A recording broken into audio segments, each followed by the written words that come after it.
Family and friends, we are gathered in this place for the purpose of saying the sacred rites of matrimony.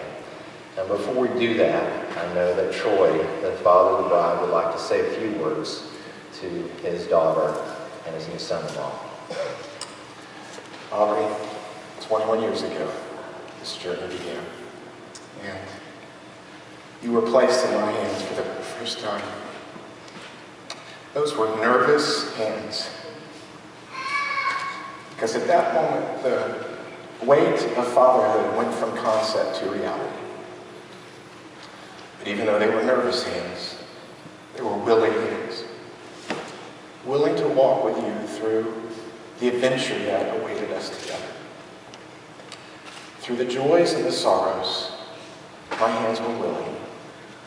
But what you would discover is your chubby little hands would cling to my fingers, and I would lead you around the room when you took your very first steps. You would exhibit your trust in me. You discover these willing hands were also flawed. I know I've failed you from time to time. But you have been an instrument in God's hands of His grace.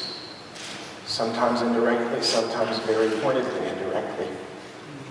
And I thank God for you. You are a pride and joy in my life.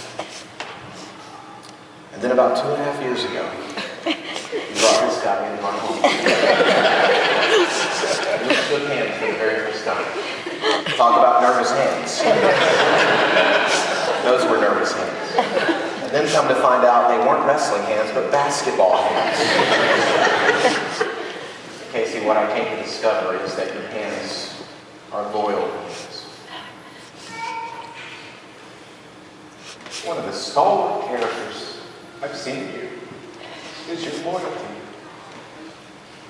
You have an unswerving loyalty for your family, faithful allegiance to your friends as demonstrated by their standing beside you today. I don't know if there are many other character traits I would wish for in someone I would entrust my daughter to in loyalty. But you also have loving hands. It's been awesome to have a front row seat to watch your love for my daughter grow over the last 2.5 years. Many times, Amy and I have commented to each other how we just enjoy watching you express your love for her. Just the way you say her name, Aubrey, demonstrates your love.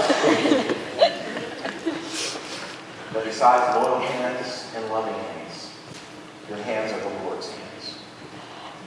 Because you surrendered your heart and life to Jesus Christ, and because you're pursuing a relationship with Him, your hands are His hands. And of all the traits I could ask for in a son-in-law, none are as important. Therefore, it's with great pride and gratefulness, as your father, that I take your hand and place it in Casey's hand. And in so doing, I transfer my responsibility to care, protect, and spiritually lead from my hands to your hands.